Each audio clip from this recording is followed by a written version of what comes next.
நமக்கு ஏன் தெரியுது அப்படின்னா, நாம் அந்த பாண்டிய மரபு வழியில இருந்து வந்ததுனால, நமக்கு அத புரிஞ்சுக்கிற முடியுது, அதை உள்வாங்கிக்கிற முடியுது. 2வது நாம் அந்த ஆன்மீகத்தில் தொடர்ந்து இயங்குறதுனால, அந்த ஆன்மாக்கள் நமக்கு அந்த ஆன்மாக்களின் தூண்டுதலினால் அதை நாம் உணர்ந்து கொண்டு, உள்வாங்கிக் கொண்டு இந்த செய்தியை உங்களுக்கு கடத்துறோம். இதை முதல் முறையாக நம்ம அதை கடத்துறோம். இதுக்கு முன்னாடி நீலேந்திர பாண்டியன் சொல்லி நமது உறவு தான். அவர் வந்து இரட்டை மீன் ரகசியம் சொல்லி எழுதியிருக்கிறாரு. நாம அதுக்கு முன்னாடியே இதை பத்தி நம்ம நிறைய ஒரு காணொளி நம்ம பேசியிருக்கோம்.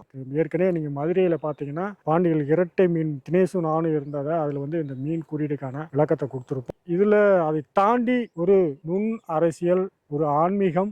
ஆன்மீகம் அப்படின்னு சொல்றத விட பிரபஞ்சத்தோட தொடர்பு. நான் அதான் சொன்னேன், பாண்டியர்கள் நீங்க நினைக்கிற மாதிரி வெறும் வந்து சாதாரண ஹியூமன் அப்படி கிடையாது, மனிதர்கள் கிடையாது. அவர்கள் நேரடியாக பிரபஞ்சத்தை, இந்த அண்டத்தை விட்டு வெளி அண்டத்துக்கு, பிரபஞ்சத்தோடு பால்வெளின்னு சொல்லுவாங்க, அந்த அண்டத்தோடு அவர்கள் தொடர்பு வைத்திருந்தார்கள். அதோடைய அந்த தொடர்பை வந்து சாதாரண மனிதனால் வச்சுக்கொள்ள முடியாது. அதோடைய சூட்சமம், அதோடைய மந்திரம், அதோடைய பயிற்சி தான் இன்னைக்கு சொல்லுகிற குண்டலினின்னு சொல்றது.